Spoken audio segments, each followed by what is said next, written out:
The summer of 1901 remains one of the deadliest and most extreme weather events in U.S. history. While it's often overshadowed by other historical disasters, it's an event that had a lasting impact on the people in the country. This heat wave, which gripped the eastern United States, was unlike anything people had experienced before. For nearly 2 months, the country sweltered under intense heat that pushed temperatures to extreme highs. This heat wave wasn't just about how hot it got on a single day, it was about the relentless and unrelenting heat that lasted from the second half of June through all of July. In fact, some areas went for weeks without any break in the heat. In cities like Philadelphia and Wilmington, Delaware, temperatures soared above 90 degrees Fahrenheit day after day. The heat climbed even higher at times, with some days reaching a stifling 109 degrees Fahrenheit. The heat was so intense that it was said to be unbearable, especially in urban areas with little to no relief. What made this heat wave particularly dangerous was its timing. It came after a series of wet months that had left the East Coast with a false sense of relief. Despite nor'easters and heavy rainfall earlier in the year, a drought had already begun to develop. By the time the heat wave hit, it was accompanied by a severe lack of water, particularly in the Ohio Valley and upper Midwest. In Illinois, it was recorded as the driest year ever, and Missouri, which saw only 0.21 inches of rain, also experienced record-breaking dryness. But the heat wasn't just felt in the Midwest, it spread like wildfire across the country. One of the most noticeable and devastating effects of this heat wave was the impact it had on daily life. People had to adjust their routines, and public health was severely compromised. Hospitals became overwhelmed with patients suffering from heat stroke and other heat-related illnesses. The lack of water and sanitation made things even worse. The temperature soared to such extremes that urban slums became uninhabitable. In tenement buildings, the temperature inside was reported to be as high as 120 degrees Fahrenheit. The air was thick and suffocating, and with no air conditioning, people had to find other ways to survive. Even basic transportation was severely affected. In New York City, streetcars, which relied on horses, had to stop running because the animals couldn't endure the heat. In fact, the heat was so intense that it caused a massive loss of life among horses, with 250 horses dying in one day alone in New York City. Factories across the country closed their doors as workers could no longer bear to work in the oppressive heat. The few factories that remained open allowed their workers to wear light clothing, a radical departure from the usual heavy three-piece suits of the time. As the heat wave dragged on, its toll grew heavier, and the situation became more desperate. The heat was not just a discomfort, it was a killer. By the end of the summer, it was estimated that at least 9,500 people had lost their lives. This was a staggering number for a time when the population was far smaller, and this heat wave was the deadliest of its kind in U.S. history at the time. The death toll was so high because of the heat's prolonged nature, which left no room for recovery. The elderly, the young, and those who lived in poor, crowded conditions were especially vulnerable. People across the country began to panic as the heat showed no signs of letting up. There was no cool breeze to offer relief, and the heat's duration made it even more unbearable. It wasn't just the heat that was causing suffering. The mental strain of such prolonged extreme conditions was also beginning to take its toll. As the heat continued for weeks on end, people were pushed to their limits. Many experienced emotional breakdowns, with some even committing suicide as a result of the unbearable conditions. In one of the most dramatic impacts, entire cities came to a standstill. The government was forced to respond to the crisis, but with limited resources and no real precedent for dealing with something so catastrophic, the response was slow. People were left to cope with the heat on their own, and the poor were hit the hardest. While the wealthy could afford to flee to cooler climates, the less fortunate had no escape. This stark divide between the haves and have-nots was thrown into sharp focus, as the most vulnerable people were left to suffer the worst of the heat wave's wrath. The summer of 1901 serves as a haunting reminder of the power of extreme weather. Even though it wasn't as widely discussed in the years that followed, it changed the lives of thousands of people and left its mark on the country. It brought attention to the vulnerability of a nation that had never experienced such an event, and it opened the door for more awareness about how extreme weather could disrupt lives. As we dive deeper into the summer of 1901, we'll explore how it shaped the nation's response to future natural disasters and left lessons that are still relevant today. As the heat wave continued through the second half of June and into July, the United States was experiencing the full extent of its devastation. While the first few weeks of the heat wave had already begun to disrupt daily life, the situation worsened as temperatures kept climbing. The relentless heat spread further across the country, hitting new areas harder than ever before.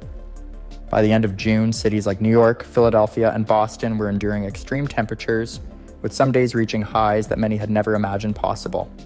In New York City, temperatures soared to 105 degrees Fahrenheit and remained uncomfortably high for days. By the end of the month, the heat had already wreaked havoc on public health, with hospitals overcrowded with people suffering from heat stroke, dehydration, and other related illnesses. With no escape from the heat, people began to suffer mentally as well as physically. In Philadelphia, where the heat lingered at over 90 degrees Fahrenheit for more than a week, it wasn't just the unbearable temperature that caused distress. The humidity was nearly as oppressive, making it even harder for people to breathe. By early July, the heat wave reached a new intensity. In Wilmington, Delaware, the mercury climbed above 100 degrees Fahrenheit on multiple days, pushing residents to their breaking point. In many places, the average temperature was over 90 degrees Fahrenheit each day, and the heat persisted without any cool intervals. The prolonged nature of the heat wave caused tremendous suffering for the people in its path. Farmers in the Midwest and South watched their crops wither, unable to withstand the dry, scorching conditions. The drought, which had already taken root in the region, was aggravated by the heat, making the already dire situation even worse. Even the most resilient of the population found it difficult to keep going. Workers in factories and offices were forced to endure long hours in uncomfortably hot conditions. The extreme heat made physical labor nearly impossible. In Chicago, some factories had to shut down entirely, and others were left scrambling to find ways to keep their workers safe. Many of the workers were forced to wear lighter clothing, such as gymnastic costumes, a rare sight in the days when formal attire was expected in the workplace. This lack of comfort only added to the overwhelming sense of helplessness that people began to feel as the heat wave stretched on. As the heat wave worsened, the most vulnerable members of society became even more at risk. The elderly, children, and those with existing health problems were especially affected by the sweltering temperatures. In the crowded, poorly ventilated tenement buildings of cities like New York and Philadelphia, it wasn't just the heat that took its toll. The lack of proper sanitation and clean water caused a surge in heat-related deaths. People were unable to get relief, whether it was through cooling down or finding the basics for survival. Many people couldn't afford to leave the cities, while others who tried to escape to cooler areas found that they had no place to go. In urban slums, the conditions were unbearable. Without access to the air conditioning or fans, the heat trapped people inside, and the air felt thick and suffocating. Many residents attempted to cool off by sleeping on rooftops or in parks, but even these open spaces offered little respite from the heat. By the beginning of July, public unrest had begun to grow. People, already pushed to their limits by the oppressive heat, were now frustrated by the lack of help. Riots broke out in several cities as citizens began to demand action from local governments. The social fabric of cities like New York began to unravel, with anger and anxiety taking hold. The heat wave not only made life physically unbearable, but also sowed seeds of social unrest that would have lasting consequences. Meanwhile, as the heat continued to choke the country, the effects on transportation and infrastructure became more apparent. In cities across the East Coast, streetcars came to a halt as the horses that powered them collapsed from heat exhaustion. This caused further chaos in the already overcrowded streets, with people struggling to find alternative means of getting around.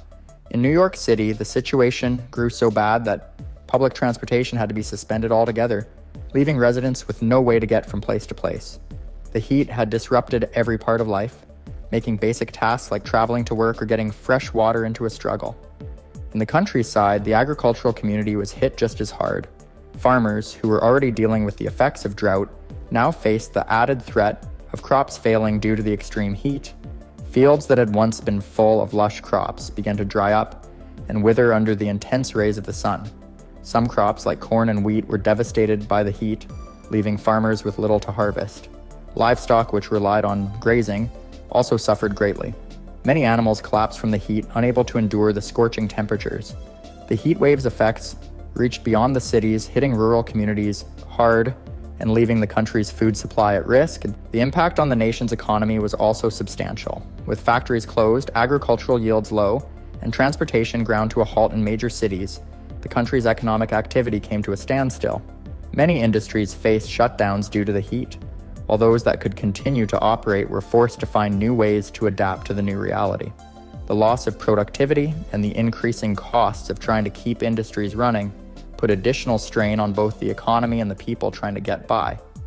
The extreme nature of the 1901 heatwave had far-reaching effects, not just on the immediate lives of those who lived through it, but on how the country began to think about extreme weather events. People realized just how unprepared they were for such an overwhelming disaster, and it prompted conversations about better disaster planning and infrastructure.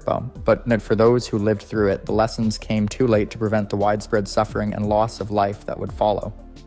As the heat finally began to ease in August, the country was left to pick up the pieces, knowing that the summer of 1901 would never be forgotten. As the heat wave dragged into its third week, the relentless weather continued to overwhelm the eastern United States.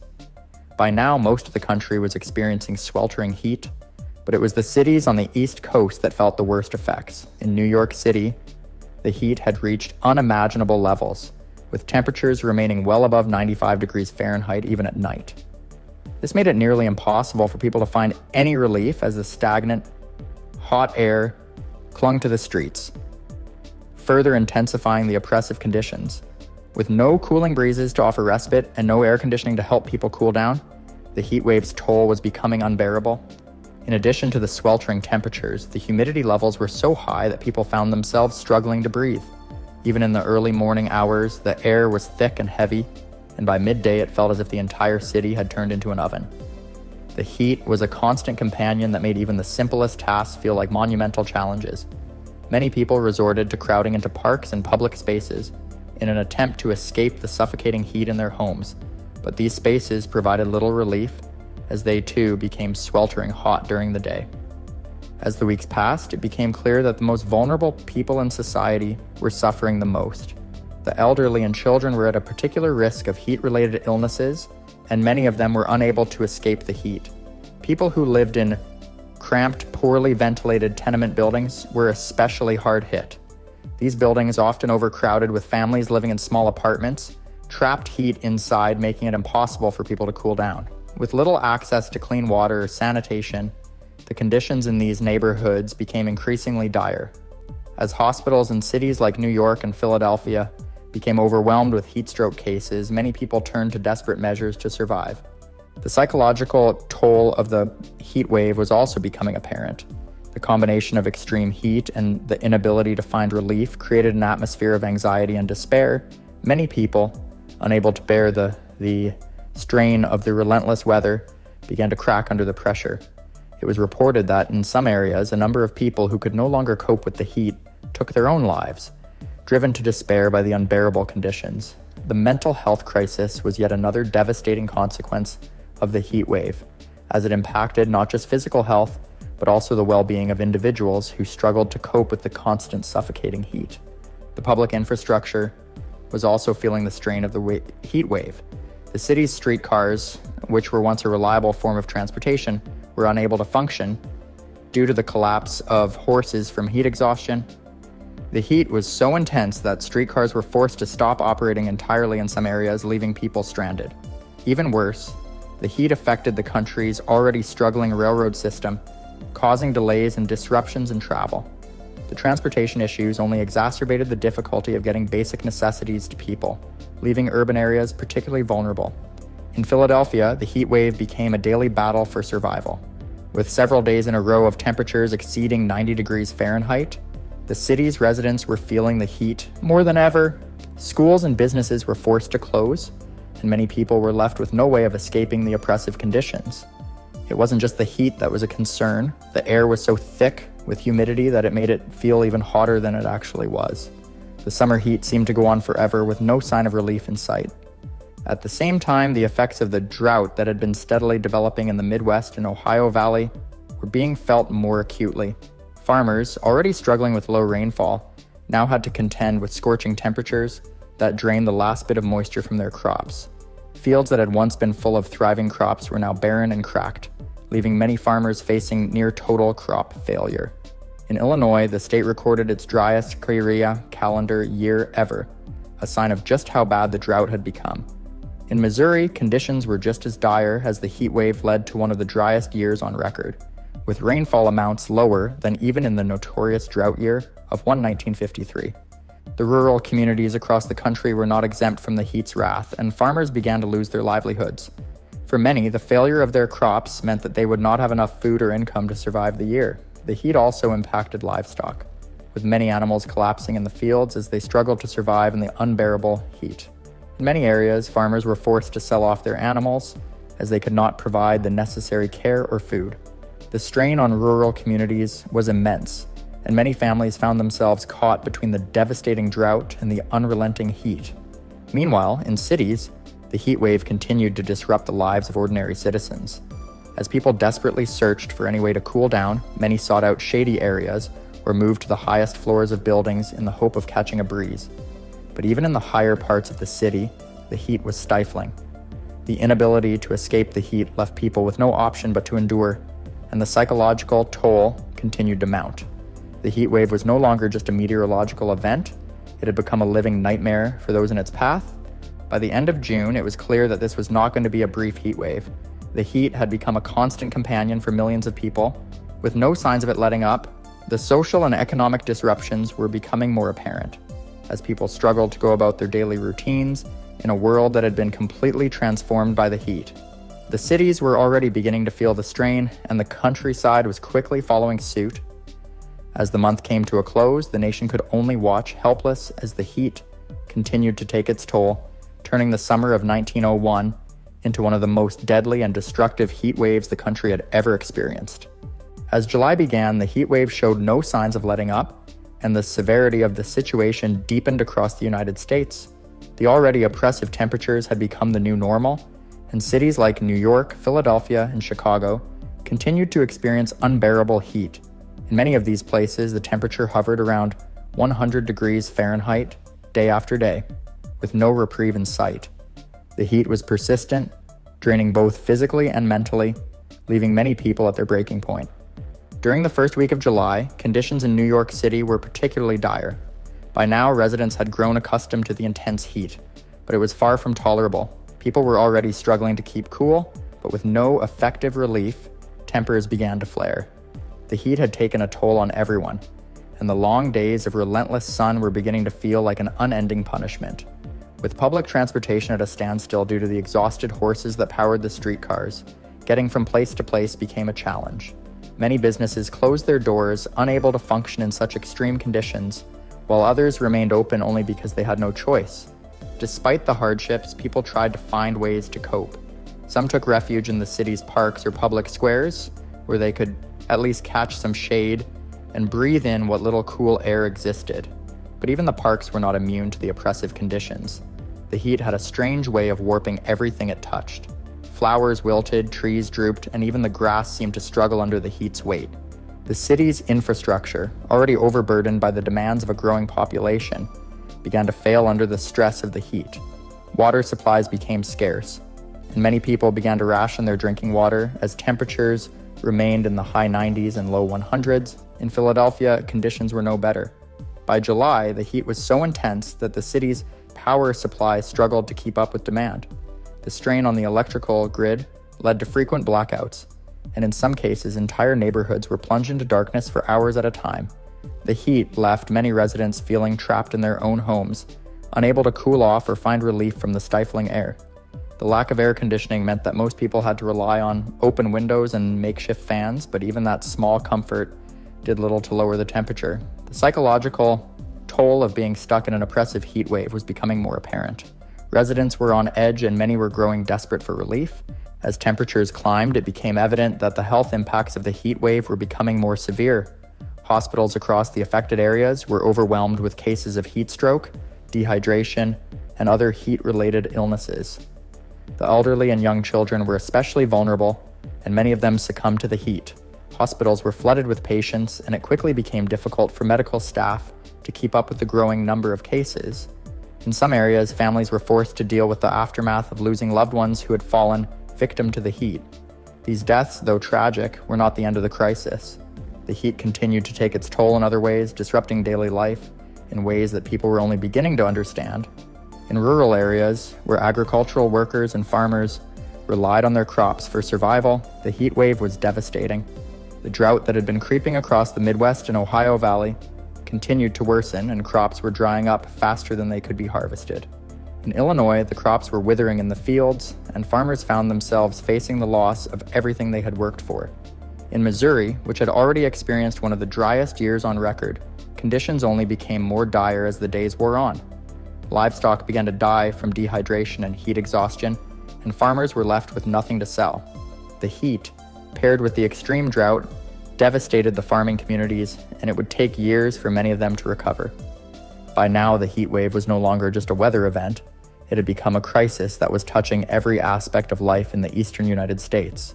The heat was relentless, and the societal impacts were far-reaching. Public health, infrastructure, and the economy were all struggling to keep up. And yet, there was no end in sight.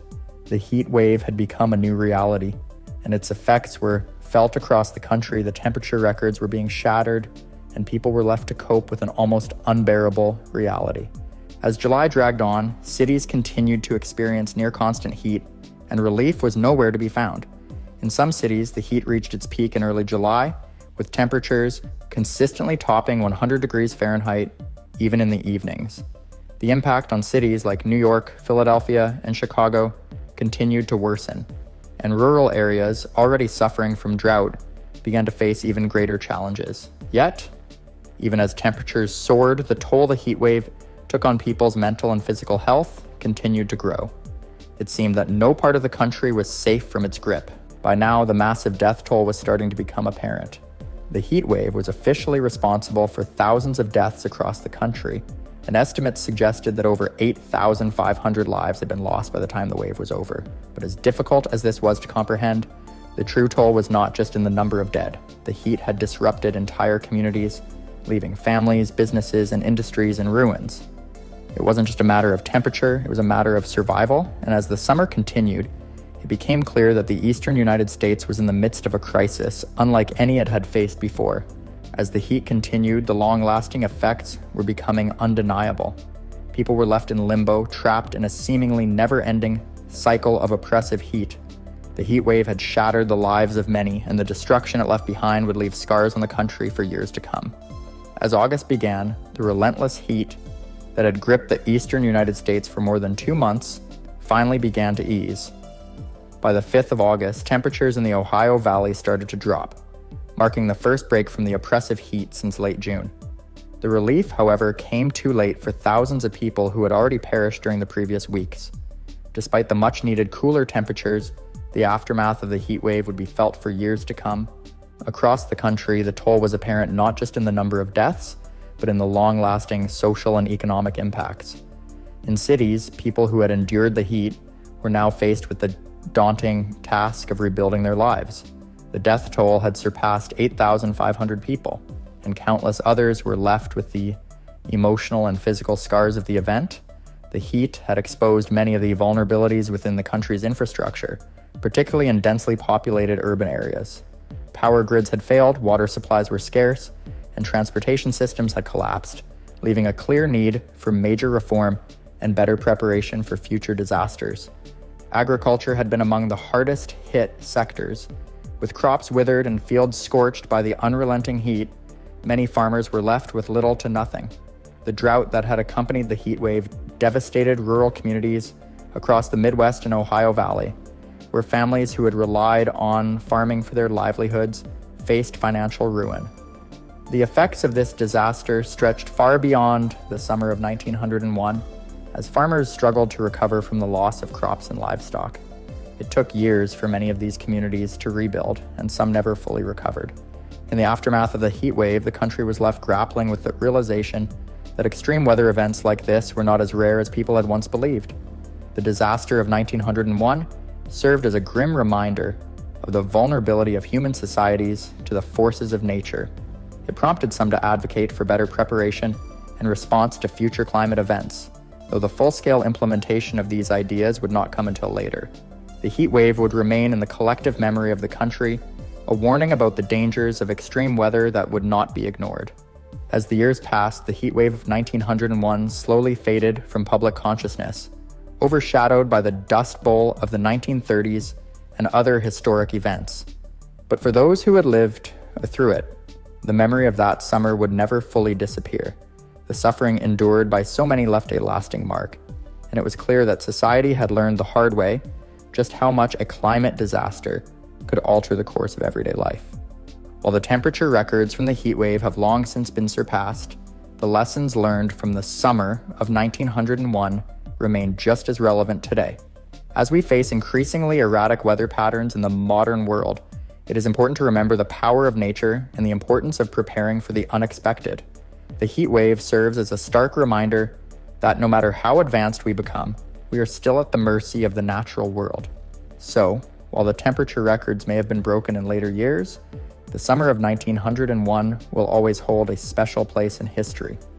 The stories of those who lived through it remind us of the strength and resilience of the human spirit in the face of a disaster that seemed unstoppable. It is a chapter in American history that, despite being largely forgotten by many, still holds lessons for us all. Thanks for joining us in this deep dive into the devastating heat wave of 1901. If you're interested in learning more about other historical weather events, be sure to subscribe and check out our other videos on extreme weather disasters. What do you think about the 1901 heat wave? Let us know in the comments and share your thoughts on how we can better prepare for such extreme weather in the future.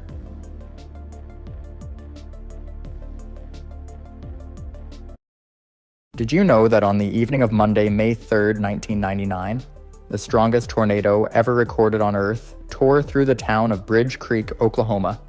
This tornado wasn't just powerful, it was historic. It reached wind speeds of 321 miles per hour, the fastest wind ever measured on the planet. That record was captured by a special mobile Doppler radar just as the tornado hit peak strength. It didn't just break records, it tore apart everything in its path. The day started out like many others in springtime Oklahoma. The Storm Prediction Center had only issued a slight risk for severe weather. That morning, nobody had any idea what was coming. Meteorologists later realized the data had missed a powerful jet stream streak, high in the atmosphere. It came in fast from the west and wasn't picked up by models until it was already overhead. That, combined with warm, humid air rising from the Gulf of Mexico, and a diffused dry line moving across the region created the perfect setup for disaster. But at the time, most people were going about their day as usual. It wasn't until the afternoon that things started to change. Around 3:20 p.m., a small storm started building in southwestern Oklahoma over northeastern Tillman County. It didn't look like much at first, but then it began feeding off the warm surface air and upper-level winds. By 4:15, the National Weather Service had issued a severe thunderstorm warning as the storm moved into Comanche County. Hail the size of golf balls started falling, and the storm was picking up speed. People began to realize this wasn't just another spring storm. By 6:23 p.m., the first signs of real danger appeared. A new tornado touched down just 2 miles south-southwest of Amber, a small town in Grady County. This was tornado number 9, from the supercell storm that had formed hours earlier, but this one was different. Within minutes, it had strengthened to an F4 tornado and was growing in size. It quickly turned into what's called a wedge tornado, wide, powerful, and deadly. It wasn't long before it reached the town of Bridge Creek, where the worst of the destruction would soon unfold. The tornado reached F5 strength as it hit Bridge Creek. Homes were not just damaged, they were gone. Entire buildings were lifted from their foundations and scattered like matchsticks. Cars and trucks were thrown hundreds of yards. In one case, a vehicle was tossed nearly a quarter of a mile. The wind speeds inside the tornado were so high that they weren't even measurable by normal radar systems. Mobile Doppler captured that record-breaking 321 miles per hour wind inside the storm, making it the most violent tornado ever measured. Bridge Creek was left unrecognizable. Streets disappeared under piles of debris, trees were shredded, power lines and communication towers collapsed. And through it all, residents were scrambling to survive. The storm was just getting started, and what came next would push emergency systems, communities, and families to their breaking points. After tearing through Bridge Creek with unimaginable force, the tornado continued its deadly path northeast. It was now heading straight for the heavily populated city of Moore. This wasn't a remote storm anymore. This was a direct threat to thousands of lives. As the tornado left Bridge Creek behind around 6:40 p.m., meteorologists at the National Weather Service in Norman, Oklahoma, knew they had something catastrophic on their hands. Veteran forecasters were stunned by the radar images.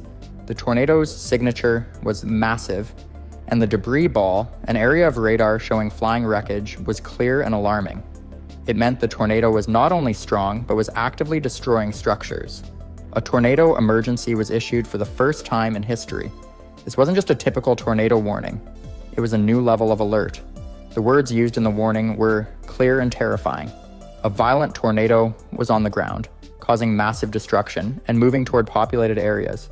People in the path were told to take shelter immediately and not to wait. By 7 p.m., the tornado was entering the outskirts of Moore. Unlike Bridge Creek, Moore was densely developed. Homes sat side by side, schools, shopping centers, and busy highways filled the landscape, and it was rush hour. Hundreds of cars were stuck in traffic on Interstate 35 as the storm approached. Many people abandoned their vehicles and ran for cover under overpasses or into nearby ditches, hoping to escape the storm. The tornado remained at F5 strength as it reached Moore. It destroyed entire neighborhoods. Entire blocks were swept clean off their foundations. Schools were flattened, a large portion of a hospital was heavily damaged, a massive natural gas pipeline was struck, and for a short time, officials feared an explosion. A fire station and several emergency buildings were among the many structures lost to the storm. A local news station was broadcasting live throughout the event. Their helicopter pilot, Jim Gardner, flew over the storm as it moved across Moore, giving viewers a terrifying bird's-eye view of the damage in real time. His voice cracked as he described what he was seeing. Homes leveled, neighborhoods gone, fires burning where houses had once stood. His footage would later become some of the most well-known tornado coverage ever recorded. In neighborhoods like Eastlake Estates and Highland Park, families huddled in closets, bathtubs, and storm shelters as the tornado tore through. Many survived only because they had taken shelter in time. Others weren't as lucky. The winds were too strong, and in some cases, even storm shelters were compromised. The raw power of the tornado exceeded what many homes and buildings were built to withstand. By the time the tornado left Moore, it had been on the ground for more than 30 minutes and had carved a damaged path more than 20 miles long, but it was not done yet. It was still moving, still violent, and still had more destruction ahead as it pushed toward the city of Del City and eventually the outskirts of Oklahoma City. As the tornado exited Moore, it pressed onward toward Del City. It was now around 7:15 in the evening. Though still extremely powerful, its winds had begun to slightly weaken, but it remained a massive, deadly storm. It continued to hold its strength as it moved through more urban areas, expanding the trail of devastation. Del City, located just southeast of downtown Oklahoma City, was heavily impacted. Entire rows of homes were damaged or destroyed. Large trees were uprooted and tossed into roadways, power lines snapped, and transformers exploded, plunging parts of the city into darkness. Emergency services struggled to navigate the debris-strewn streets as residents emerged from their shelters, many in shock at the destruction around them. In this part of the storm's path, the tornado damaged several schools, apartment buildings, and small businesses. A large warehouse collapsed entirely, though thankfully it had been evacuated minutes before the tornado arrived. Vehicles were tossed across parking lots and highways. Some were thrown into buildings or wedged between structures. The Twister's rotation began to wobble as it neared Tinker Air Force Base. The base had been placed on full alert after the tornado emergency was issued. Military aircraft had been moved to safety earlier in the day, but the base's outer areas still sustained damage. Several non-hardened structures near the perimeter were torn apart. Housing units on the edge of the base were hit, though base officials later confirmed there were no fatalities within the installation. As the tornado approached the eastern edge of Oklahoma City, its width was still measured at nearly 1 mile across. Rain-wrapped and difficult to see in the fading light, it remained a serious threat. Weather spotters and storm chasers followed at a safe distance, documenting the storm's continuing power. The tornado's winds were no longer at their earlier peak, but they remained intense enough to collapse homes, snap steel poles, and fling debris over long distances. It moved at around 30 miles per hour, giving people in its path very little time to react. Many relied on news updates, radio reports, and warnings from neighbors to take shelter. At 7:30 in the evening, the tornado's structure began to weaken noticeably.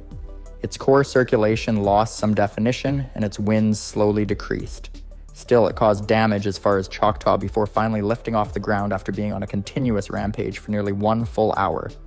In total, it had traveled more than 38 miles across central Oklahoma, causing destruction in rural areas, suburbs, and cities alike. Though the tornado had lifted, the crisis was far from over. Emergency workers faced the grim task of searching for survivors, treating the injured, and assessing the full scope of what had just occurred. The worst tornado in Oklahoma history had finally passed, but the scars it left behind would remain for years to come. After the tornado dissipated near Choctaw, emergency crews quickly mobilized across the storm's wide path of destruction. Firefighters, paramedics, and search and rescue teams from multiple counties moved into action. Many had been tracking the storm's movement in real time and were already preparing before it touched down. As darkness fell, they faced collapsed buildings, downed power lines, flooded streets, and the overwhelming task of reaching those trapped beneath debris. The Oklahoma National Guard was activated that same evening. Units were sent to assist with search efforts, traffic control, and delivering supplies. Roads had to be cleared for ambulances and fire trucks to get through. In some neighborhoods, street signs were gone and landmarks had vanished, making navigation almost impossible. Helicopters from news stations and rescue services hovered overhead, shining spotlights onto flattened homes in hopes of finding survivors. Hospitals across Oklahoma City and surrounding towns began receiving the injured shortly after the tornado passed. Emergency rooms were filled with patients suffering from cuts, broken bones, and blunt force trauma. Triage centers were set up near heavily affected neighborhoods to care for those who could not immediately be transported. Medical personnel from outside the area volunteered their services, some driving through the night to help. Thousands of residents were left without homes. Temporary shelters were opened in churches, schools, and community centers. The American Red Cross and local aid organizations provided food, blankets, and emotional support. Survivors spoke in hushed tones, stunned by the destruction. Many had lost family members, neighbors, or close friends. As word of the disaster spread, volunteers poured in from nearby states. Some brought tools and supplies, while others simply offered their time and labor. Neighbors worked side by side, clearing wreckage and searching for missing persons.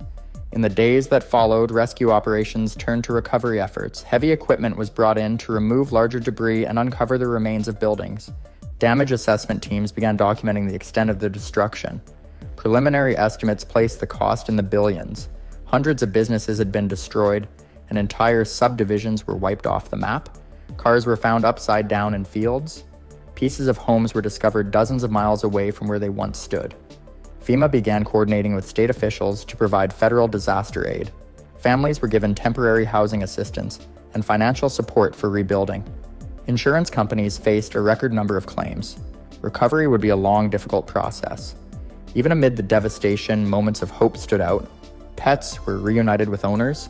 Individuals were pulled alive from collapsed structures days after the tornado hit. Communities came together in powerful ways, cooking meals, raising funds, and helping strangers. The storm had taken a terrible toll, but it also revealed the resilience of the people who endured it. In the months and years following the May 3, 1999 tornado, the scars it left behind remained visible in both the landscape and the people. While many neighborhoods slowly began rebuilding, some areas never fully recovered. Entire subdivisions were reimagined with stronger construction standards.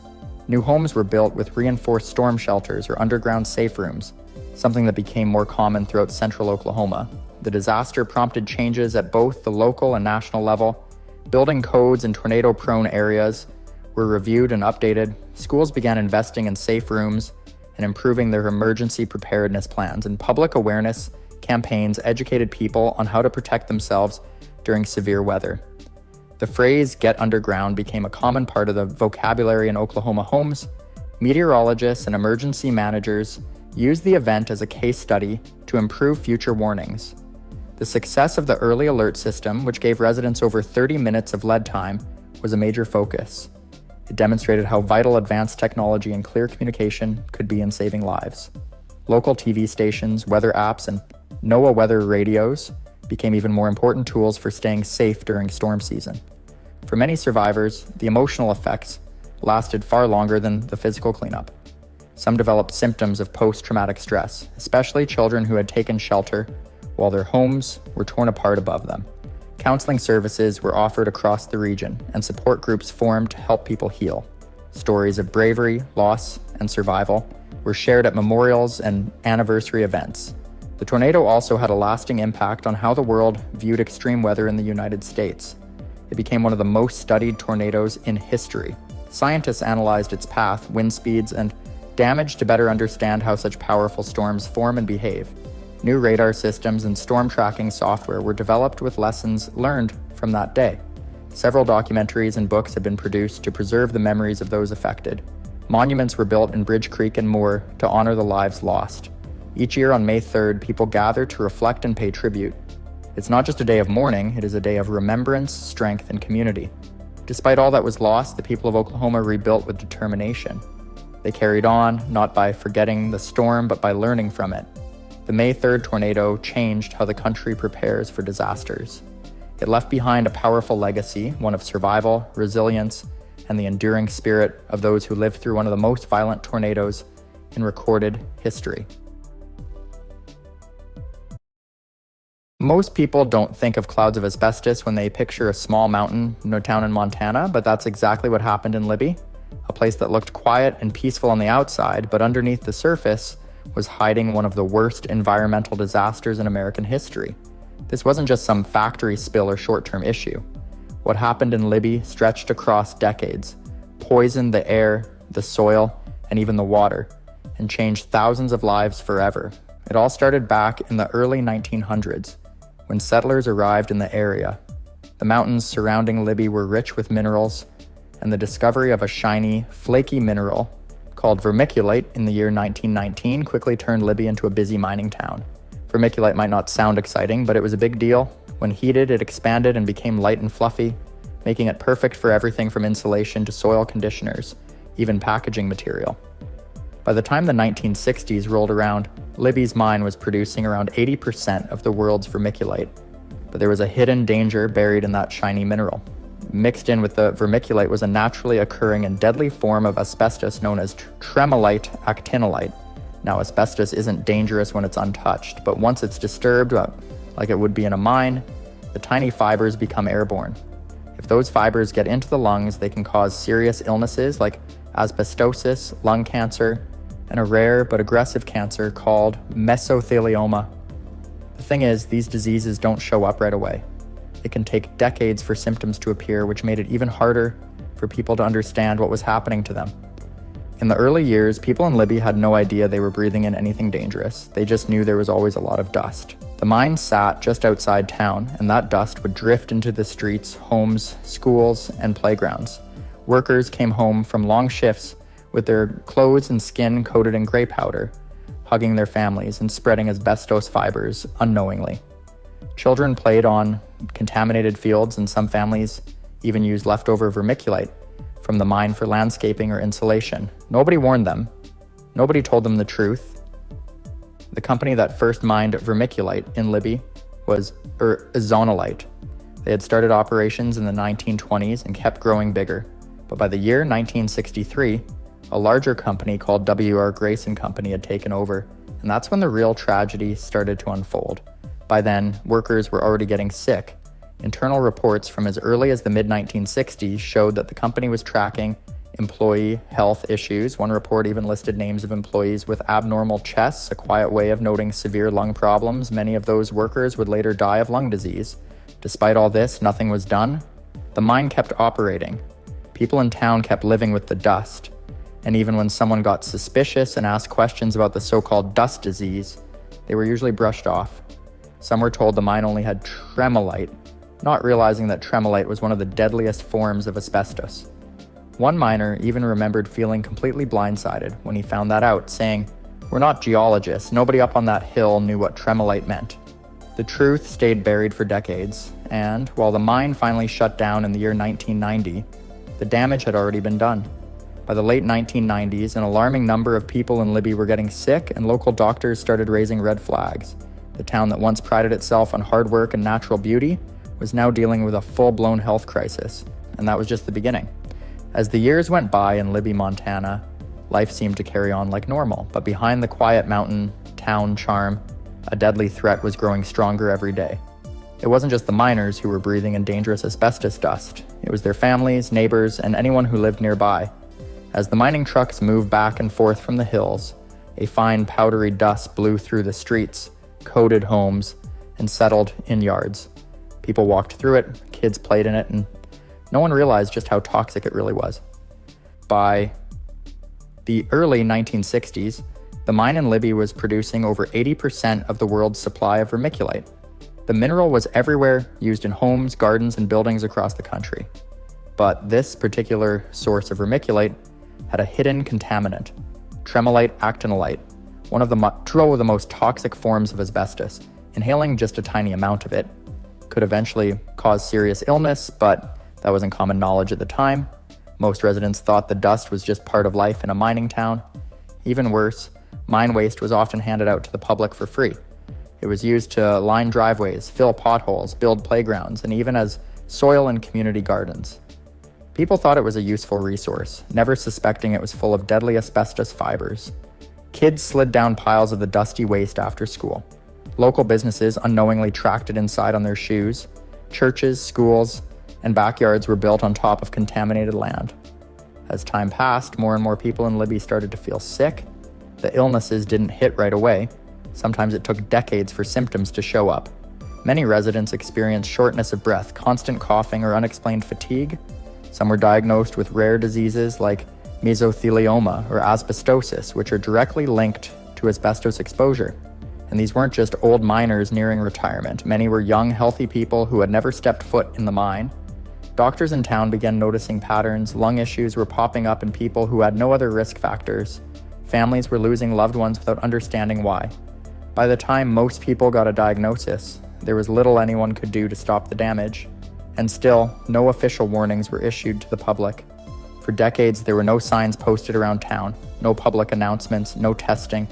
People continued living, working, and raising families in an environment that was slowly poisoning them.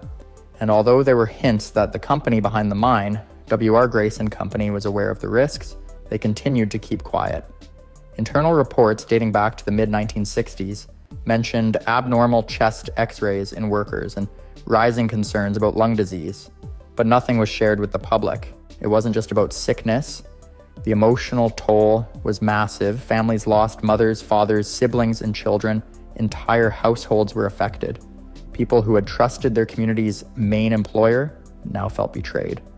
They had been left in the dark for too long, and by the time help arrived, the damage had already spread far beyond what anyone could have imagined. Still, the full extent of the disaster hadn't come to light. At this point in the story, the town of Libby was dealing with growing health problems, a rising number of unexplained deaths, and no real answers from those in charge. But the worst part? Most of the country had never even heard of it. The story of Libby was about to change, just not in the way residents had hoped. In the late 1990s, the town of Libby was still suffering in silence. Decades had passed since the mine first opened, and by now, hundreds of people had either fallen ill or passed away. Yet outside of Montana, hardly anyone knew the town existed, let alone the slow-motion disaster happening there. That changed when a Seattle-based journalist named Andrew Schneider received a tip from a source about a small town dealing with a strange cluster of lung diseases. Schneider began digging. What he found shocked him. Medical records, internal company memos, and reports from former employees pointed to a major health crisis tied directly to asbestos exposure. In November of the year 2000, he published a series of articles in the Seattle Post-Intelligencer that exposed what had been hidden for so long. The headlines were blunt, the facts were horrifying, and finally the outside world was paying attention. The Environmental Protection Agency responded quickly. Within weeks, a team of EPA investigators arrived in Libby to begin testing soil, air, and even the insulation in homes. What they found confirmed Schneider's reporting: widespread contamination throughout the town. Even places that had no direct link to the mining site were testing positive for deadly asbestos fibers. This discovery led to one of the most aggressive environmental cleanup operations in U.S. history. The EPA declared Libby a public health emergency in the year 2009, the first time in its history that such a declaration was made for a single town. By then, thousands of residents had been exposed to dangerous levels of asbestos for decades. At the center of the crisis stood W.R. Grace & Company. As the owner of the mine, the company had long claimed it operated within the law, but internal documents now uncovered told a different story. Memos from as far back as the early 1970s mentioned concerns over dust levels, rising medical costs, and worker health problems. Some records even suggested efforts to downplay the risks or keep information from reaching the public.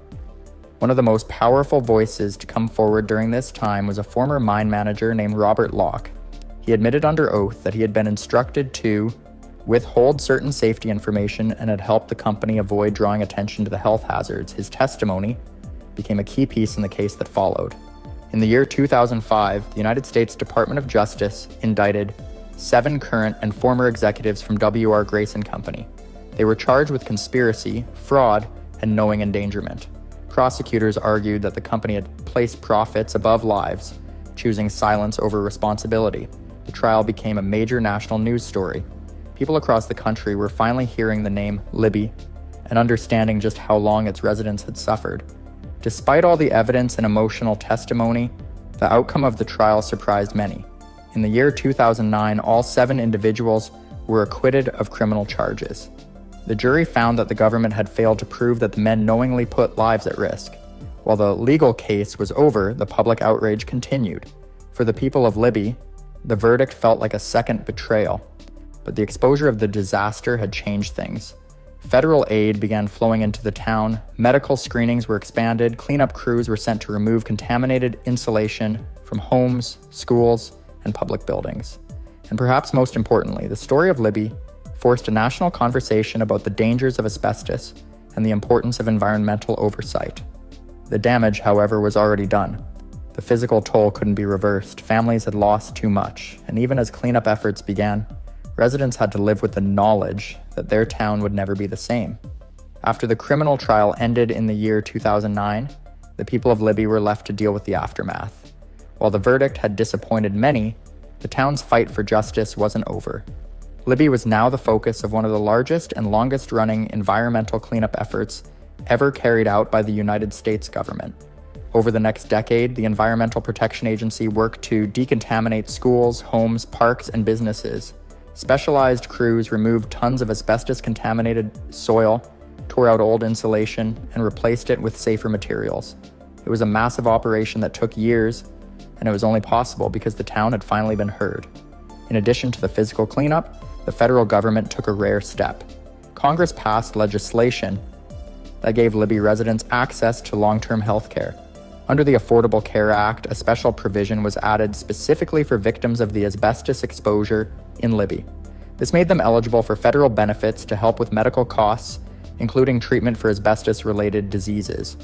It was a small but significant win for the community, proof that their voices had finally reached Washington. A local clinic, the Center for Asbestos-Related Disease, or CARD, became a lifeline for many families. Doctors there specialized in diagnosing and treating asbestos illnesses. They also helped gather data to better understand the long-term effects of the contamination. What they found was heartbreaking. People who had never worked in the mine, including children and spouses of miners, continued to show signs of illness. In some cases, the asbestos exposure came just from playing in a backyard or handling clothes covered in dust. These stories showed how far the contamination had spread and how deeply it had affected the town. Despite the progress, Libby faced another challenge: its identity. For years, the town had been defined by what happened there. News reports, documentaries, and books told the story of a place poisoned by asbestos. Tourism dropped, property values fell. Some residents moved away to escape the constant reminder of what had been lost, but others chose to stay and rebuild. They planted new gardens, restored old buildings, and created events to bring the community together again. Slowly, Libby began to shift from a story of tragedy to one of resilience. The local high school started teaching students about what had happened, not to dwell on the pain, but to ensure it was never forgotten. Public art projects were launched to honor the victims. One mural downtown shows a family standing strong together, surrounded by trees and mountains. It's a symbol of what Libby had endured and what it continues to overcome. Today, Libby is still recovering. Some places remain off limits due to lingering contamination, and for many, the health problems remain, but the town is no longer silent. It has become a case study for environmental justice, a reminder of what happens when profit is valued over safety and what it takes to fight back. The legacy of Libby lives on in court rulings, environmental policies, and medical research. it also lives on in the strength of its people. Their voices, once ignored, changed the law, forced government action, and brought national attention to an invisible killer. Libby's story is a hard one. It is full of loss, anger, and unanswered questions, but it is also a story of courage, of a small town that refused to be forgotten. It all began on January 7th, 2025. Southern California had been dealing with an unusually dry stretch, but that morning, everything shifted. Powerful Santa Ana winds swept through Los Angeles and San Diego counties, kicking off what would become one of the most destructive wildfire events in California's history. By the end of the month, 14 separate fires had burned across the region. These fires weren't just big, they were fast, hot, and impossible to control in some areas. Firefighters were up against wind gusts that reached 100 miles per hour in some spots. That's hurricane-level strength. The winds didn't just spread the fires, they tore down power lines, knocked over trees, and made it nearly impossible for ground crews to get close. On top of that, humidity levels dropped dangerously low, turning the region into a tinderbox. The conditions weren't exactly a surprise. Just a few days before the fires started, the National Weather Service had issued red flag warnings. Those warnings said it could be a particularly dangerous situation, especially in Los Angeles and Ventura counties. Forecast models were already calling for extremely critical fire weather, and those predictions turned out to be right on target. One of the first signs of trouble came earlier than most people realize. On January 1st, a small fire called the Lockman Fire broke out. It didn't do much damage, it burned only 8 acres, but it started in the exact area where the much larger Palisades fire would begin days later. That small fire was an early red flag, and it turns out it was a warning of what was coming. By January 3rd, the Storm Prediction Center was already forecasting an extremely critical fire risk for January 8th. These warnings don't come lightly. That same week, they began marking nearly every day in mid-January with at least a critical fire risk. From January 7th to 15th, Southern California had almost no break in fire danger, and that was just the beginning. By January 8th, the worst fears had started to come true. Fires were breaking out all across the southern part of the state. The two biggest fires, the Eaton Fire in Altadena and the Palisades Fire in Pacific Palisades, were already showing signs of becoming major disasters. Fueled by bone-dry vegetation, low humidity, and those intense Santa Ana winds, the flames moved faster than anyone expected. This wasn't just bad luck, it was the result of a perfect storm created over months, even years. Back in the winter before, California had experienced a period of unusually heavy rain. That led to a burst of plant growth all over the region. Grasses, shrubs, and other vegetation flourished. But then everything dried out. That green growth became kindling. Scientists later confirmed that climate change had played a huge role. According to researchers at the University of California, temperatures in 2024 had been unusually hot. Just the difference between the 2024 heat and the average temperatures since the 1980s accounted for 25% of the moisture loss that fueled the wildfires, and that estimate was considered conservative. Another analysis showed that the area was now up to 5 degrees Celsius hotter, up to 15% drier, and up to 20% windier compared to the mid-20th century. That combination made wildfires far more likely and far more dangerous, and because climate change has made California's wildfire season longer, it now overlaps with Santa Ana wind season. That overlap is exactly what happened here. The fires kept spreading. People had to move fast. Over 200,000 residents were evacuated across the region. Homes, neighborhoods, and entire hillsides were swallowed by flames. And tragically, at least 30 people lost their lives during the disaster. One of the hardest hit areas was Malibu's Carbon Beach, also known as Billionaire's Beach.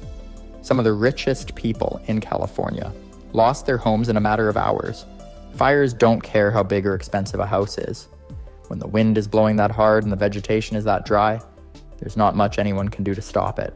By the end of the month, the wildfires had burned more than 57,000 acres and destroyed over 18,000 homes and structures. The total damage was estimated between $250 and $275 billion. That made the Eaton and Palisades fires likely the second and third most destructive fires in California history. Fire departments from all over the state responded.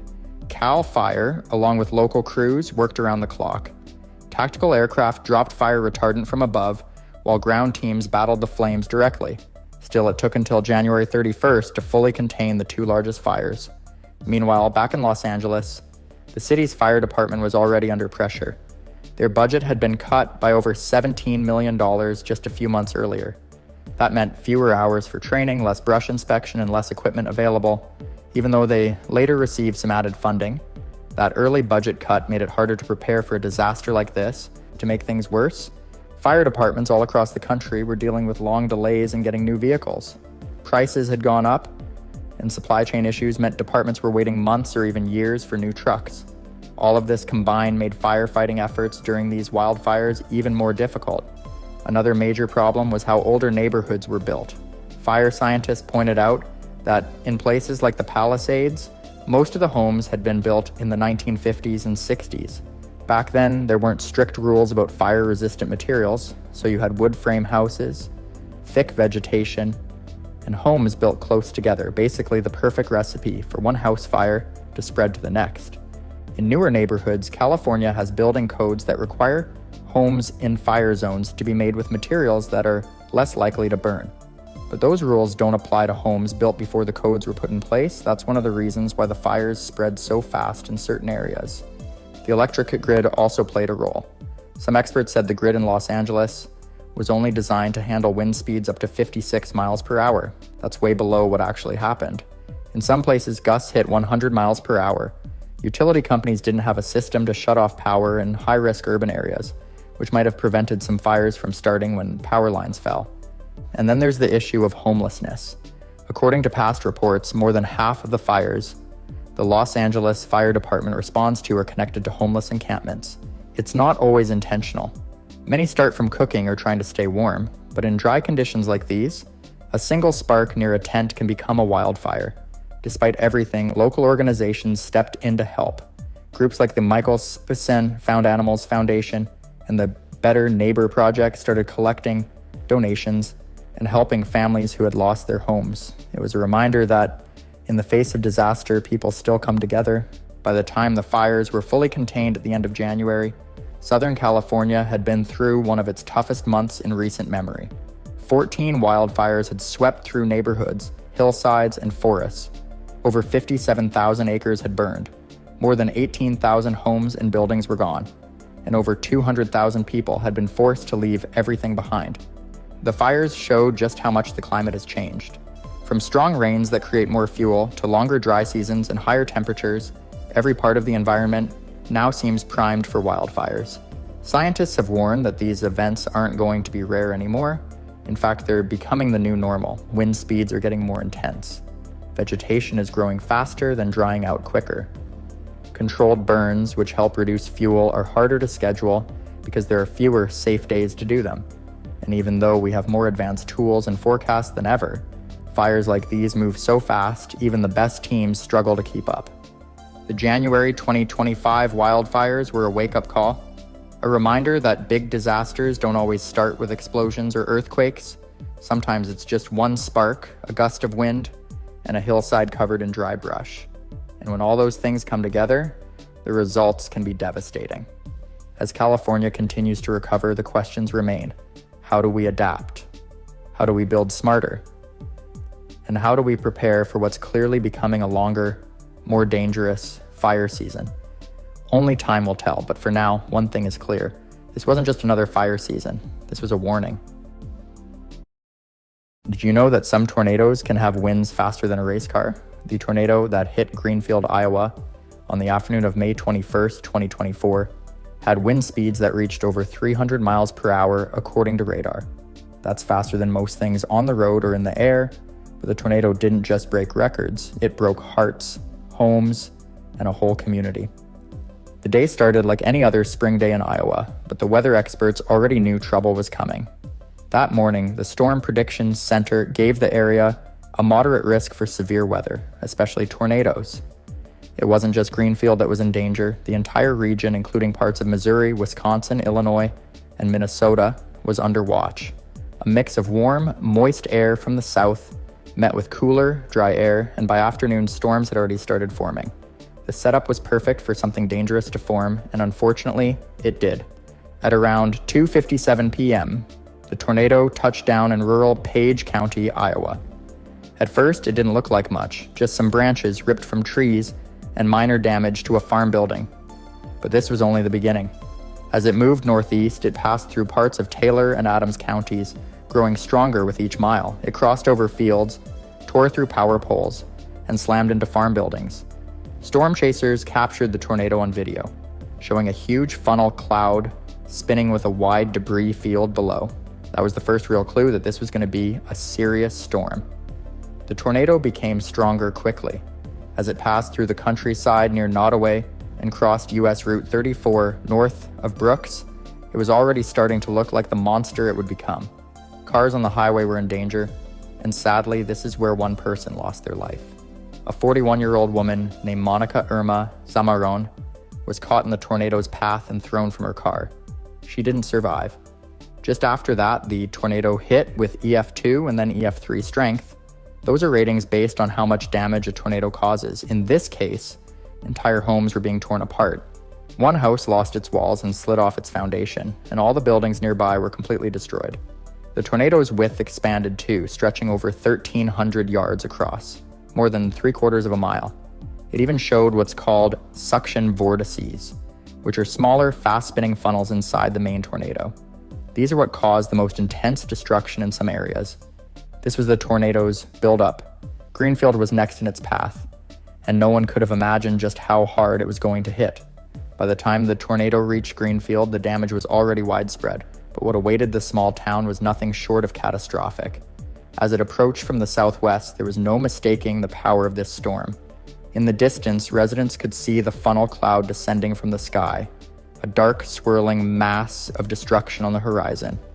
At approximately 3:35 p.m., the tornado touched down just west of Greenfield. With winds now exceeding 200 miles per hour, it was an EF4 tornado, a classification rarely seen in populated areas. The first major hit was on the western outskirts of town, where the twister tore through residential neighborhoods. Homes, businesses, and schools in its path were completely flattened.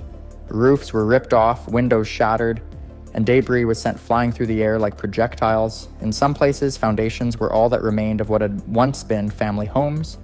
The impact of the tornado was immediate and overwhelming. The sounds of the storm were deafening. Winds howling, objects slamming against each other, and the terrifying roar of the funnel cloud itself. It was as if the very ground beneath Greenfield had been picked up and tossed aside. Residents who had not yet taken shelter were caught off guard. Many rushed to their basements or any nearby safe location, hoping to ride out the storm. Those who had not made it to safety were forced to take cover wherever they could, some hiding under staircases or in bathrooms, bracing for the worst. Greenfield's school system took a direct hit. Greenfield High School, a local landmark, suffered severe damage. The roof was torn off, windows were shattered, and classrooms were left in ruins. Despite the destruction, the school's basement remained one of the safest places in town.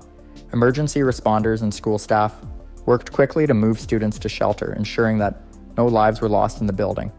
It was a relief for families who were worried about the safety of their children, but the devastation outside was still staggering. As the tornado roared on, it didn't let up. The storm continued its path of destruction, moving through residential areas and beyond. The tornado ripped apart buildings on both sides of Greenfield's main street, leaving a path of debris stretching for miles. Businesses, homes, and farms that had been in the area for generations were now nothing more than piles of rubble. The sheer scale of the damage was hard to comprehend. Entire neighborhoods had been wiped out in a matter of minutes. The emotional toll on the residents of Greenfield was impossible to ignore. As the skies began to clear and the storm passed, the true extent of the damage became clear. People wandered through what was left of their homes, unable to believe the destruction they were seeing. Some searched for loved ones, while others struggled to salvage what little they could from the wreckage. For many, it was a day that would change their lives forever. After the tornado passed, Greenfield was left in a state of shock. The town, once a peaceful and quiet place, now resembled a war zone. Emergency services quickly moved in, working around the clock to assist those in need. Ambulances, fire trucks, and police cars filled the streets, with first responders tirelessly searching for survivors and assessing the damage. Their efforts were critical in the aftermath, as many people were trapped in the debris waiting for rescue. The storm had taken its toll on the community in ways that went beyond the physical destruction. In the days that followed, volunteers from nearby towns began to pour into Greenfield. Eager to help with the cleanup efforts, local churches, schools, and businesses turned into temporary shelters for displaced families, offering food, water, and comfort in a time of crisis. The spirit of unity was evident as people came together to rebuild their shattered town. The Greenfield community was determined not to let the tornado define them, though the road to recovery would be long and difficult. One of the first tasks was to restore power. The tornado had knocked out power lines, leaving much of the town in darkness. Crews worked tirelessly, often in dangerous conditions, to get electricity back up and running. Meanwhile, communication lines were also down, making it harder for loved ones to check in on one another. People had to rely on word of mouth and face-to-face communication to find out what had happened to those who lived outside the hardest hit areas. By May 4th, 2 days after the tornado hit, the National Weather Service conducted a thorough assessment of the damage. Their findings confirmed that Greenfield had experienced an EF4 tornado, with winds estimated to have reached over 200 miles per hour. This level of destruction was rare, and the damage was not just limited to homes and businesses. Roads were torn apart, trees were uprooted, and vehicles were tossed aside like toys. The town was left without much of its infrastructure, and it would take months, if not years, for Greenfield to fully recover. In the immediate aftermath, many residents were left wondering what would come next. They had lost so much in such a short period of time, and the emotional scars would linger long after the physical rebuilding was complete. Some families were displaced entirely, their homes beyond repair. For others, the task of starting over in the face of such overwhelming loss seemed almost impossible. Still, the sense of community was a source of strength. Local and national organizations raised millions of dollars in donations to support those affected by the disaster. Greenfield wasn't alone in its recovery efforts, and with help from across the country, the town began to slowly pick up the pieces. Even as the cleanup continued, many residents began to reflect on the experience. The tornado had changed their perspective on life. It had shown them the fragility of existence and the importance of community. Despite the pain and loss, there was also a deep sense of gratitude for the lives that were saved, for the support that poured in from near and far, and for the resilience of the people of Greenfield. As the months passed, the town would begin to rebuild, but it would never forget the events of May 2nd, one of the darkest days in its history. As the months went by, the people of Greenfield focused on rebuilding their lives and their town. The emotional toll of the tornado was still fresh in many minds, but the resilience of the community shone through. While the process of recovery was far from easy, there was a growing sense of hope as Greenfield began to heal. In the wake of the disaster, the town received significant support from local government agencies, volunteers, and organizations. These efforts were crucial in getting Greenfield back on its feet. Many businesses that had been destroyed in the tornado were able to reopen thanks to relief funds and grants. Homeowners, with the help of insurance companies and financial assistance, worked to rebuild their houses. The support was overwhelming, and it helped to provide some sense of normalcy in a place that had been turned upside down. Throughout the summer of 2024, the cleanup continued and the debris from the storm was cleared. Crews worked tirelessly to restore the town's infrastructure, from repairing roads to rebuilding bridges. The power grid was gradually restored, and by midsummer, Greenfield's residents were able to return to their homes, many of which had been extensively repaired or rebuilt. Schools were also reopened, and children returned to their classrooms, though it took time for the community to fully regain its footing. However, there were some lasting effects. The mental health impact of the tornado was significant. Many residents still struggled with the trauma, as the terrifying event had left deep emotional scars. The town's leaders, local counselors, and support groups worked together to offer resources for those in need. Therapy sessions and group counseling were made available to anyone who sought help, and the importance of mental health awareness became a central part of the recovery process. For some, it would take years to fully come to terms with what they had experienced, but Greenfield was dedicated to helping its residents heal, emotionally as well as physically. And by the end of the year, Greenfield had made incredible progress, but the town would never be the same. The tornado had changed the landscape, both literally and figuratively. The memories of that fateful day would stay with the residents forever, but so would the lessons learned. People had come together, helped one another, and demonstrated the power of community in the face of unimaginable loss. The Greenfield tornado of May 2nd, 2024 was a devastating event, but it was also one that showcased the strength and resilience of a small town. Though the damage was extensive, the town was able to recover because of the unwavering support from its residents and the broader community. As time passed, Greenfield continued to rebuild, and it remained a symbol of hope for those who witnessed its recovery. The story of the Greenfield tornado is not just one of destruction, but one of survival, unity, and the determination to rebuild, no matter the odds. In August of 2017, Hurricane Harvey made history as one of the most devastating storms to ever hit the United States. With its catastrophic rainfall and widespread flooding, it left a lasting impact on Texas and Louisiana, claiming lives, displacing thousands, and causing billions in damage. In this video, we'll take a closer look at how Hurricane Harvey formed, its destruction, and the lasting lessons learned from the storm. Join us as we explore the powerful forces behind this natural disaster and its aftermath. Hurricane Harvey started its journey as a tropical wave on August 12, 2017. This wave emerged from the coast of Africa, moving across the Atlantic Ocean towards the Caribbean. Over the next few days, the system began to show signs of development. By August 17th, the tropical wave had strengthened enough to become a tropical depression, with winds reaching 45 miles per hour. As Harvey made its way into the Caribbean, it briefly weakened due to unfavorable wind conditions.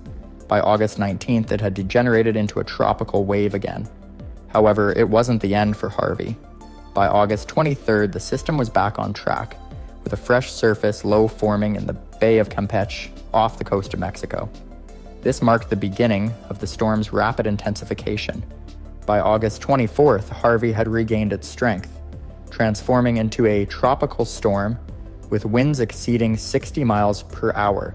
It quickly gained momentum as it moved towards the Gulf Coast of the United States. The storm continued to intensify as it approached the Texas coastline. By August 25th, Harvey strengthened into a Category 4 hurricane, packing winds of over 130 miles per hour. Harvey's journey from a small tropical wave to a powerful hurricane was a reminder of how unpredictable nature can be. What started as a modest system over the Atlantic Ocean quickly transformed into one of the most devastating storms in U.S. history. At this point, the storm was about to make landfall and change the lives of millions of people. The devastation that followed would be a result of the immense rainfall and flooding that would accompany Harvey's landfall in Texas. On August 25, 2017, Hurricane Harvey made its first landfall near Rockport, Texas, as a powerful Category 4 hurricane. With sustained winds reaching 135 miles per hour, Harvey's winds caused widespread damage to buildings, infrastructure, and trees along the coastline. The storm surge was particularly destructive, flooding coastal areas and leaving many residents trapped.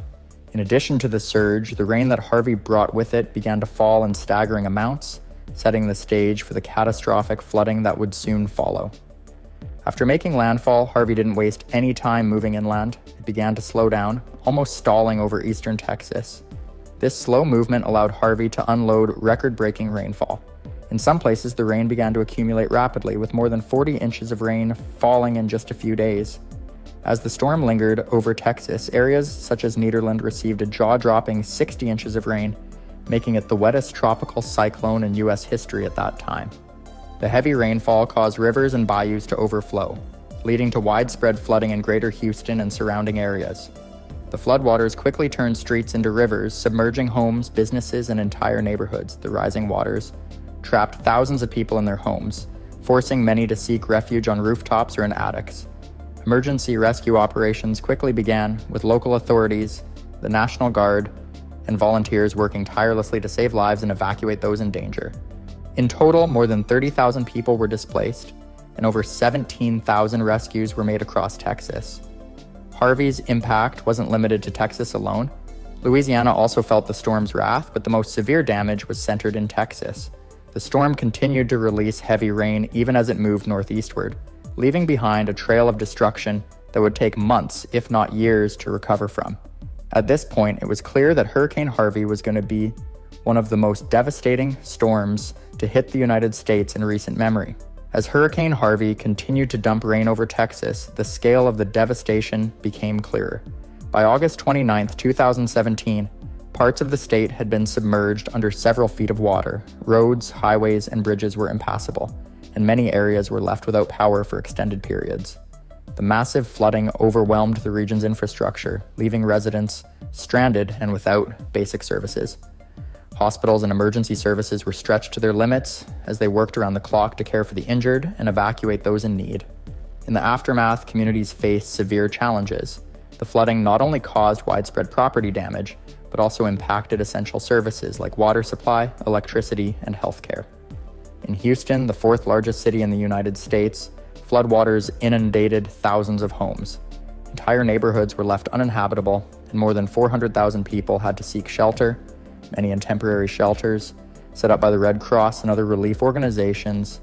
Despite the overwhelming devastation, Texans showed incredible resilience. Local residents, firefighters, police officers, and volunteers from around the country came together to assist in rescue efforts. The U.S. military and the National Guard deployed personnel to help with search and rescue operations, and the Federal Emergency Management Agency, or FEMA, quickly provided support in the form of food, water, and emergency supplies.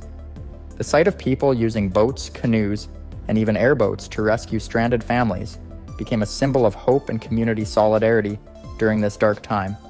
The response was swift, but the recovery process was far from quick. Over 300,000 homes were affected, and many sustained severe damage. More than 1,000 homes were destroyed, and thousands more had major structural damage. Houston alone saw around 32,000 homes damaged, with significant destruction in low-lying areas. The sheer magnitude of the disaster meant that recovery efforts would take years, and many people were forced to rebuild their lives from scratch. The emotional and psychological toll was also significant. For many, the loss of homes, personal belongings, and even loved ones was devastating. The storm claimed the lives of more than 100 people in total, with the majority of those deaths occurring in Texas. In addition to the direct effects of the storm, many people experienced long-term challenges such as displacement, financial hardships, and the trauma of losing everything they had. Despite the overwhelming challenges, the disaster also led to widespread support. Communities and individuals came together, providing donations, volunteering, and offering assistance in any way they could. The generosity and unity that emerged during this difficult time highlighted the strength of the human spirit in the face of tragedy. While the recovery would take years, the response to Hurricane Harvey demonstrated the power of community and resilience in times of crisis. In the wake of Hurricane Harvey, it became clear that the disaster's effects would extend far beyond the immediate recovery efforts. The storm highlighted several key issues related to infrastructure, flood management, and the need for better preparedness in future natural disasters. One of the most significant lessons learned from Harvey was the vulnerability of certain areas, especially in relation to flooding. Houston, which sits on flat land and has a sprawling urban development, found its drainage systems overwhelmed by the unprecedented rainfall. The storm's catastrophic flooding demonstrated that existing flood control measures were inadequate to handle such an extreme event. Many experts called for major changes in how cities like Houston manage stormwater, emphasizing the need for improved infrastructure to better protect communities from future flooding. As a result, local officials began working on the long-term strategies to bolster the city's flood defenses, including expanding reservoirs, upgrading stormwater drainage systems, and focusing on urban planning that accounts for more resilient water management. However, these changes would require significant time, resources, and coordination between local, state, and federal agencies. Another critical lesson was the importance of emergency preparedness and the need for a faster, more efficient response in future disasters. While the response to Harvey was swift, it became evident that certain areas were caught off guard by the storm's intensity and duration. Many people were forced to evacuate without adequate warning, and emergency services were initially overwhelmed by the scale of the disaster. As a result, authorities began re-evaluating emergency evacuation plans, communication systems, and coordination with neighboring regions to ensure that future evacuations and relief efforts could be carried out more effectively. In addition to the physical damage, the economic impact of Hurricane Harvey was staggering. The storm caused an estimated $125 billion in damages, making it the second costliest natural disaster in U.S. history at the time. Thousands of businesses were forced to close, and the oil and gas industry in Texas was significantly disrupted. The loss of income, combined with the cost of rebuilding, created significant financial challenges for both individuals and communities. Despite these setbacks, many businesses began to recover in the months that followed, and the local economy slowly rebounded.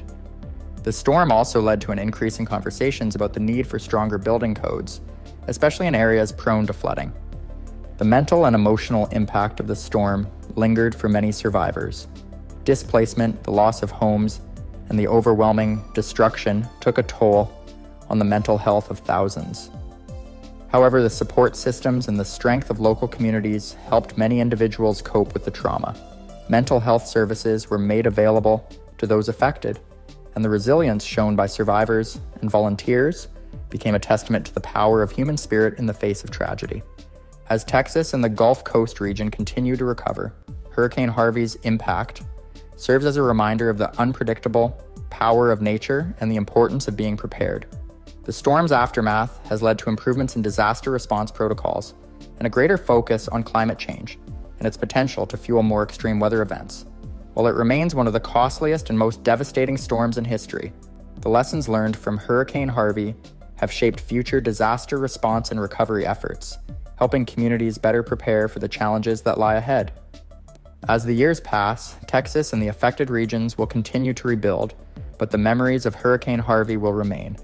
The storm not only changed the physical landscape, but also altered the way people think about climate change, infrastructure, and resilience in the face of natural disasters.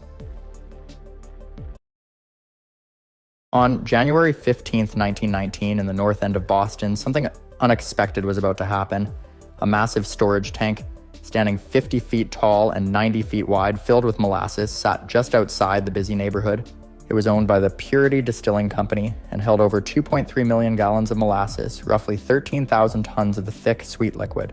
This molasses was used to produce ethanol, which would be shipped out from nearby factories. However, the tank itself was flawed from the start. The construction was rushed and its design was poor, with some saying it was built with subpar materials. Right from the beginning, it leaked molasses, and locals often joked about the sticky smell in the air. But no one imagined that this small, ongoing issue would lead to a catastrophe. As winter wore on, the weather in Boston had warmed up, causing the molasses inside the tank to thin out, making it more volatile. With the tank filled to capacity, pressure began to build. The combination of overfilling and the expanding liquid caused the tank to become unstable. The molasses was no longer just a sweet, harmless substance. It was now a ticking time bomb, ready to explode, and that explosion would be unlike anything the city could prepare for. On the afternoon of January 15th, 1919, Boston's North End became the scene of unimaginable chaos. At around 12:30 p.m., without warning, the massive molasses tank that had stood in the area for months suddenly gave way. The steel walls of the tank burst open with a deafening roar, sending a wall of thick, brown liquid surging out at a terrifying speed. The molasses moved with the force of a flash flood, racing through the streets at an estimated speed of 35 miles per hour. The wave of molasses, as much as 15 feet high in places, swept through the narrow streets, overwhelming everything in its path. The streets, once bustling with life, became a slippery, sticky mess. Buildings were battered by the sheer force of the wave, while cars and horses were quickly trapped in the thick molasses. The flood struck with such speed and power that many didn't have time to react. As the molasses continued to surge through the neighborhood, it trapped people and debris alike. Several homes, warehouses, and even train tracks were engulfed. People who were unfortunate enough to be caught in the path of the flood were swept off their feet, often unable to escape the overwhelming tide. The liquid, dense and heavy, trapped victims under its weight, making it difficult for anyone to get free. As chaos unfolded, cries for help echoed through the streets, but the molasses made rescue efforts incredibly difficult. Emergency responders and bystanders struggled to wade through the thick sludge, which was as sticky as it was dangerous. People who had been swept into the flood found themselves unable to move or breathe, unable to get free from the sticky grip of the molasses that held them fast. The scene was both terrifying and surreal, as the usually peaceful neighborhood was now in the grip of an unstoppable disaster. Once the molasses flood subsided, the full extent of the devastation began to unfold.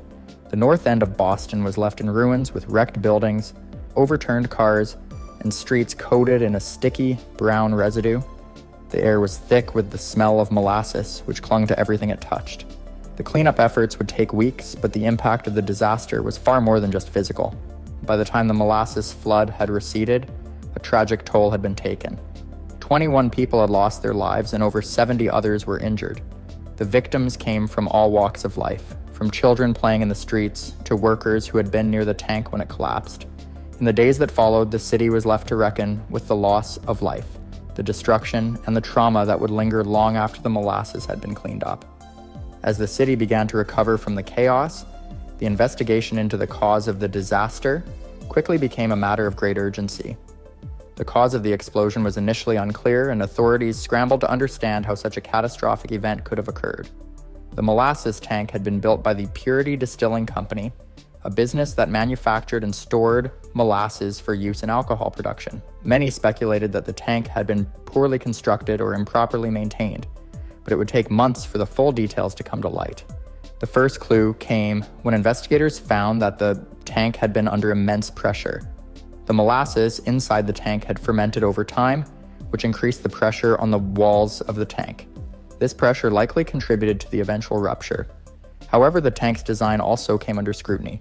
It was revealed that the tank had been built with low-quality materials and had shown signs of weakness for months leading up to the disaster.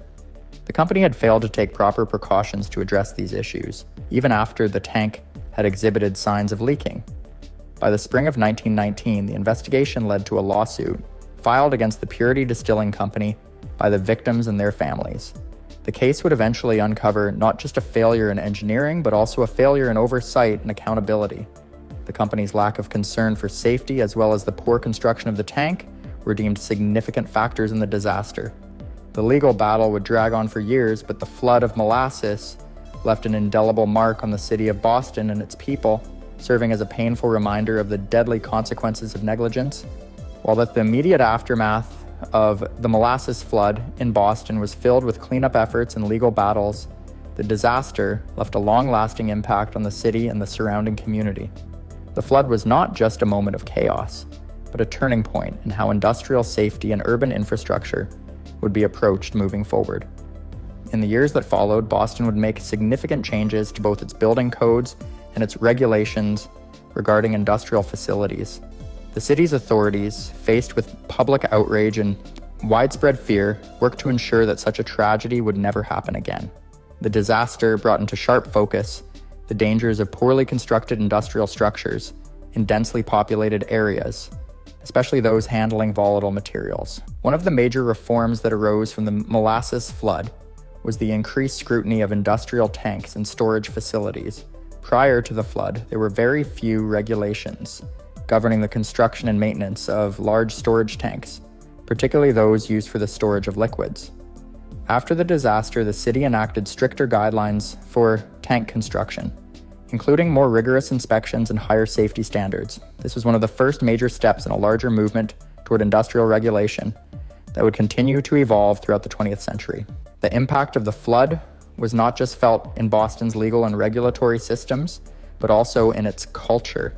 The molasses flood became a symbol of the dangers of unchecked industrial growth. The disaster was a stark reminder of how progress and development, if not carefully managed, could lead to devastating consequences. In many ways, the molasses flood was a wake-up call for other cities across the United States and around the world, highlighting the need for better planning, oversight, and accountability in industrial ventures. Additionally, the memory of the molasses flood lingered in the collective consciousness of Boston residents. Many still remembered the eerie, sickly sweet smell that lingered in the air for weeks after the event. The flood was also a focal point for discussions about urban safety, as it was clear that cities needed to prioritize the safety of their residents as they continued to grow and industrialize. The flood would be remembered not just for its immediate tragedy, but for its role in shaping the future of urban planning and industrial regulation. The Purity Distilling Company, responsible for the tank, would eventually be absorbed by the American Molasses Company, which faced ongoing scrutiny in the wake of the disaster. Although the company never fully recovered its reputation, the incident left an indelible mark on the history of industrial accidents in the United States. The tragedy of the molasses flood would be remembered as one of the strangest and most devastating industrial disasters in American history, reminding future generations of the importance of safety and responsibility in industrial design. The Boston Molasses Flood of 1917 may have been a forgotten disaster for many years, but its effects continue to echo throughout history. As one of the most unusual and deadly industrial accidents in American history, the tragedy captured the imagination of people everywhere. Over time, the memory of the disaster faded from public consciousness, but it left behind lasting lessons on the importance of safety in industrial design, urban planning, and regulatory oversight. In the years following the disaster, legal actions were taken against the companies involved, though many of the victims' families faced years of legal battles and little to no compensation. The outcome of these cases varied, but the publicity surrounding the flood helped shape the future of industrial regulation in the United States. The government, as well as businesses, recognized the need for increased safety measures and better oversight in the face of rapid industrial growth. The site of the disaster, which had once been a bustling industrial area, would later be redeveloped. Over time, it became home to various residential and commercial buildings. The Molasses Flood's exact location is now near the site of what is today known as the North End of Boston. The tragic events of that day may be distant in the past, but they remain an integral part of the city's history, symbolizing both the dangers of industrial negligence and the strength of a community in the face of adversity. Although many people associate the flood with its shocking and grotesque details, molasses coating streets and buildings, the sickening smell, the loss of lives, its legacy is not solely defined by the immediate horror. The Molasses Flood helped spark a broader movement towards stronger industrial safety laws, especially in the years following the flood. The public's outrage played a key role in demanding change and pushed forward the evolution of workplace safety, labor rights, and environmental protections. To this day, the Molasses Flood is often cited as an example of what can go wrong when regulatory systems fail to anticipate the dangers of industrial operations. It is a reminder that no matter how commonplace or benign a product might seem, when handled recklessly, it can have disastrous consequences. Though the flood is long over, the lessons learned from it continue to guide policy, law, and industrial safety standards to this day. The Molasses Flood, while an almost surreal and tragic event, stands as a reminder of how powerful and dangerous human innovation can be when safety is neglected. It serves as a testament to the resilience of the people of Boston who rebuilt their city and, in time, turned an era of disaster into one of progress, ensuring that future generations would learn from the past. The memory of the Molasses Flood will always remain a crucial chapter in the history of Boston and a warning to others about the importance of safety in the face of rapid industrialization.